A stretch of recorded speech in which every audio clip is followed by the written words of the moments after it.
Welcome back to the channel, folks and friends. So what's in the news this week? Well, this week's news highlight reflects a world in transition with political shifts, humanitarian crisis, and some labor movements shaping the global landscape here. In Canada, as Parliament reconvenes, I do believe tomorrow on Monday.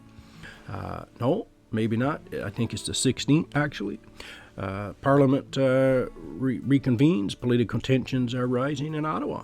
The Liberal government now operating as a minority, as you know, after losing NDP support. So the NDP, if you're not familiar with Canada, so up there the NDP have formed or have signed an agreement with the Liberals to pretty much just give them whatever they want. And a lot of people are saying that is to do with getting their pensions, because they're only elected by the time the next election. They wouldn't be there long enough to apply for or to get life pensions, which are in the hundreds of thousands, I guess.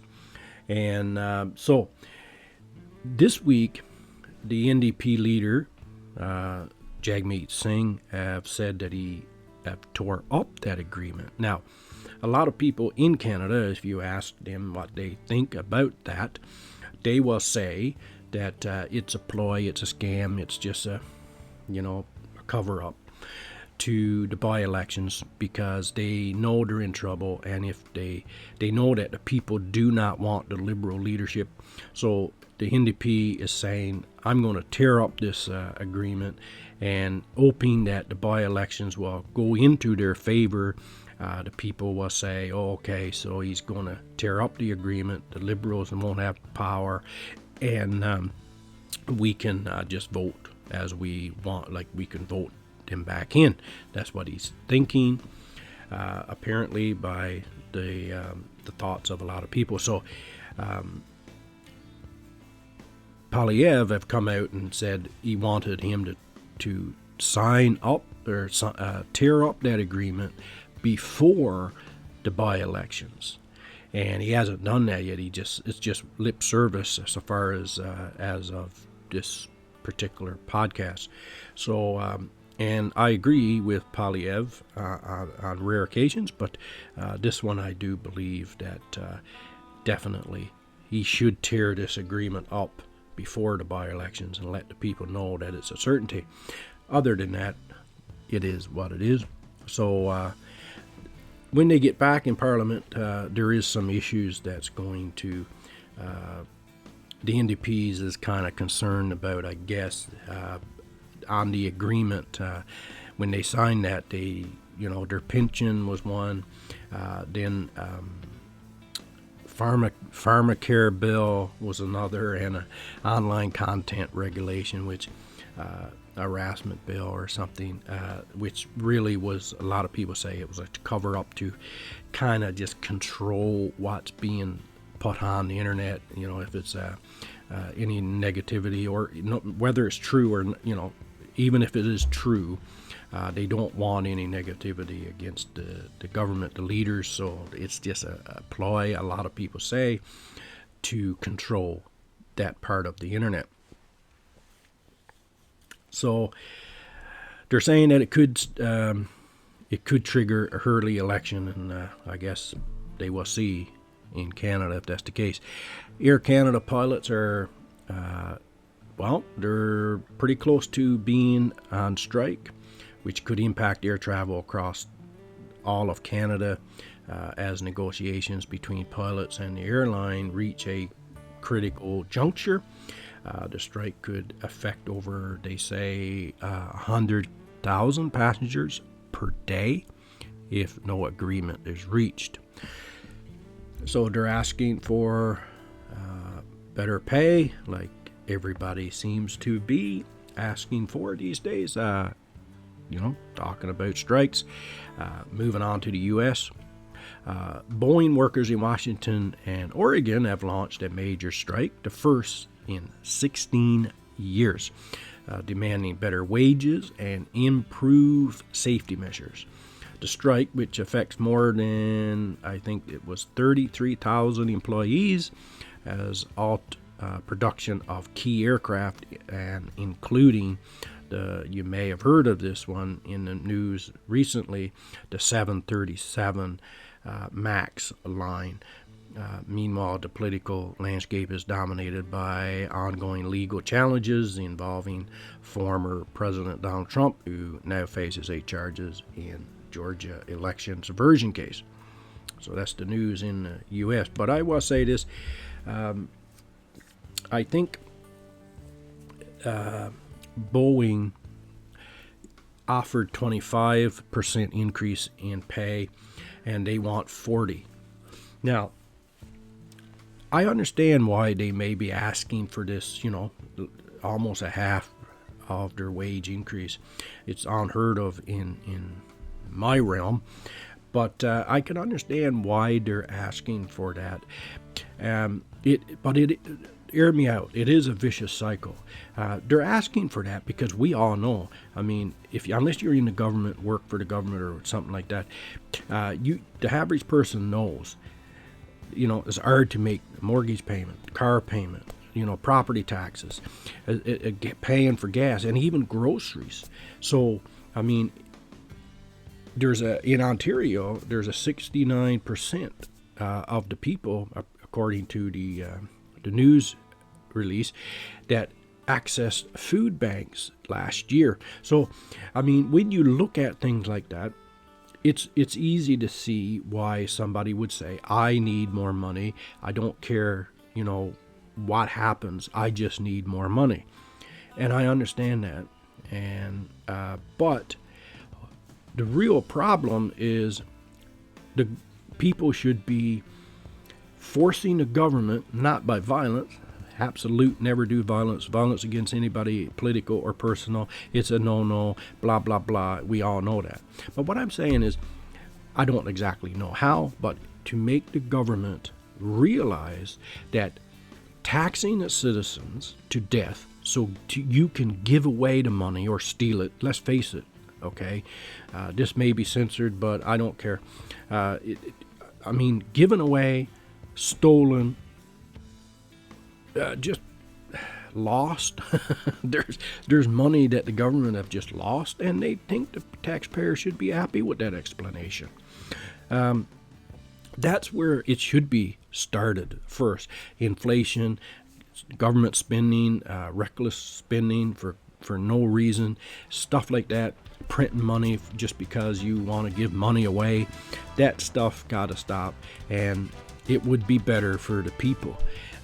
Because if you are asking for a 50% increase in your wage, and you more than likely you need it, okay? I'm not saying you don't need more money, okay?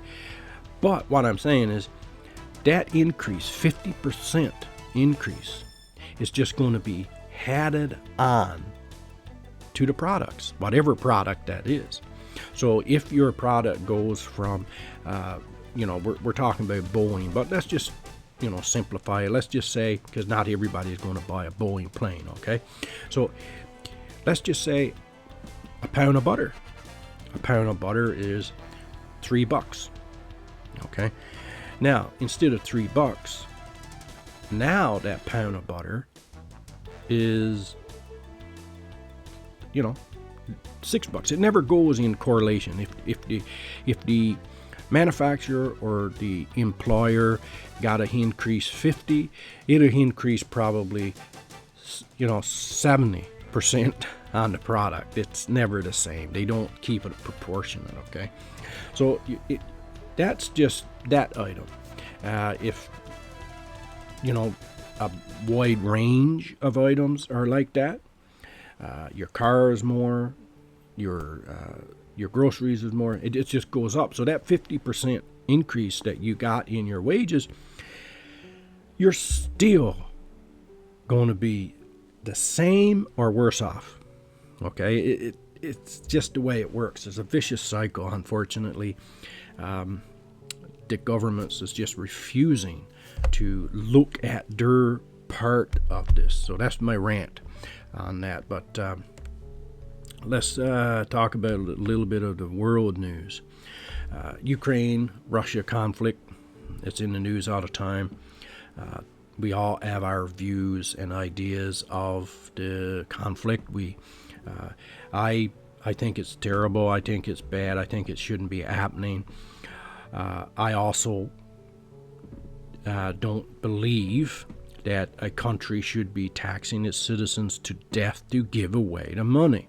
Again, if you're taxing your citizens enough that you're giving billions and trillions away, give your head a shake and stop taxing your citizens. If you're taxing them 40%, tax them 5%. If you're giving away that much money, tax them 10%, but definitely tax them less, not more, less. And make sure your own citizens have the benefits of paying the taxes, not some other country that, certain things you have to support ideas sometimes, but only if you have the means. Nobody goes out and says, well, I'm going to support this idea. I think that this country needs our help. We're broke. We're bankrupt. We can't even put food on the table for our own citizens, but we're going to just borrow money and be even more broke to help somebody else out. The only way you can help somebody else is if you're strong and able yourself to take care of your own self. Then you can take care of somebody else. You don't usually have a person that's an invalid taking care of another invalid. It's when you look at it that way, it may sound silly, but that's the truth. You have to be able to do the job and back it up in order to show support. You don't just, you don't support, taking care of an invalid by taking a dose of cyanide. It's just you're in worse condition than they are. So anyway, Canada's supporting long-range missiles. Trudeau in Canada is saying that he's going to advocate for the Western powers to supply Ukraine with long-range, missiles. In international news, as the U.S. and Canada signal support for Ukraine to use long-range weapons in the war against Russia, Vladimir Putin is warning this would be a direct participation of NATO countries and a serious escalation of the war. So that they can hit deep inside of Russia. My opinion on that is it's not a good idea. The Ukraine war is not good. People suffering and all that. It should stop. It shouldn't have happened. But doing it this way is only going to cause a lot more trouble. There's ways that can be considered.